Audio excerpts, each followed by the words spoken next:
Officer Gomez here. Let's talk about cell phone monitoring on your kids' phones. There's a bunch of different versions, but what do they actually do and which is most helpful? Whenever somebody talks to me and they say, hey, what should I go with? I always recommend we go with the free ones first. By the free ones, if you and your kid have an Apple phone, you can just install it on their phone.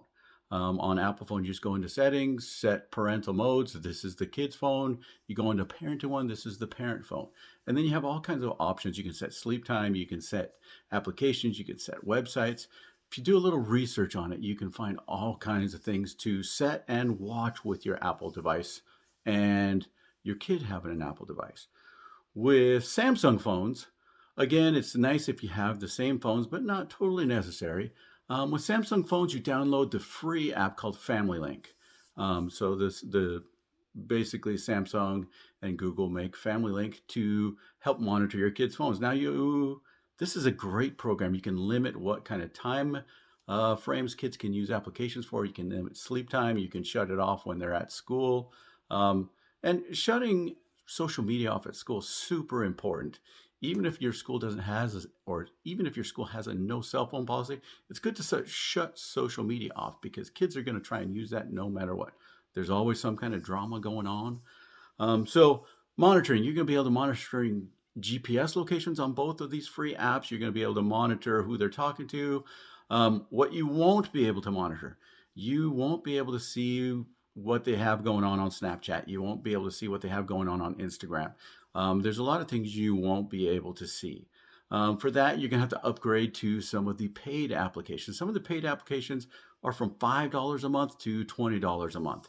Um, just to name a few, and I don't have a preference, and they change every time the phone does a software update. Like you go from iOS 15 to 16. Now all the monitoring apps have to redo their software to work with the new phone software. So it's kind of a crapshoot as to far as which phone monitoring works best with which new software and how fast the companies can keep up.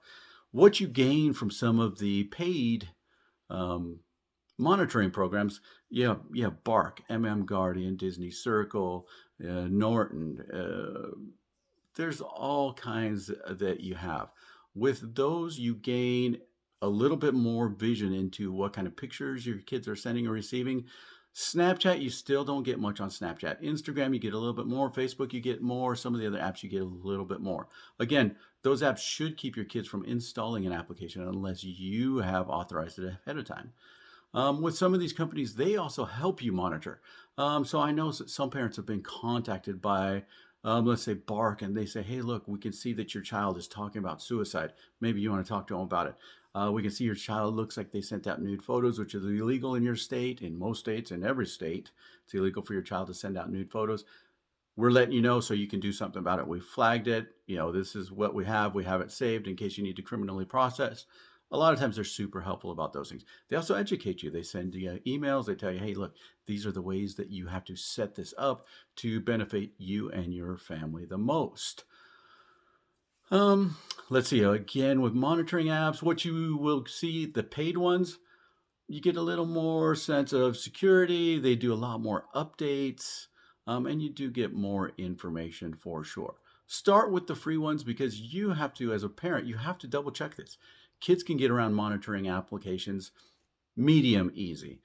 You got to understand that kids have at their fingertips a whole world of tech support, meaning their fellow kids at school, their fellow kids on the internet, their fellow kids on games. They're all teaching them how to get around these monitoring apps. So then I get parents, well, why would I put a monitoring app if they can get around it anyways? Because the important part here is showing your kid what's important to you. Showing your kid that it's important to you that they get some sleep at night. Showing your kid that it's important to you that they don't spend their whole life wasting away on social media, right? I get kids that spend from 5 to 20 hours a day on social media. That's some crazy numbers, but it happens. I point this out to parents. Easy to look at their battery used for yesterday or the day before or last week. You'll see a lot of information on what they're spending their time on. Parents think that their kids just go to sleep or they're using it for music to go to sleep. Kids are really spending a lot of time on the internet. It's an addiction. Again, get the monitoring app. Be a smart parent. Start talking to other parents. Maybe get some parent groups. How are kids getting around it? How can you best use it? I see that this is happening. protect your kids. You need to be good about this. You need to be diligent about it. You're giving your kid a phone that can cause them life-changing troubles. So make sure they use it correctly. They're going to make mistakes. Let's keep the mistakes small. Let's talk about ahead of time. Actually, we were not going to get into that. We'll talk about that on the next one. For now, parental monitoring apps. Start with the free ones, then upgrade if you need. And depending on your kids' usage, you will need to upgrade to the paid ones sooner or later. But let's start with the free ones. Let's get you used to it and go on from there. Officer Gomez, out.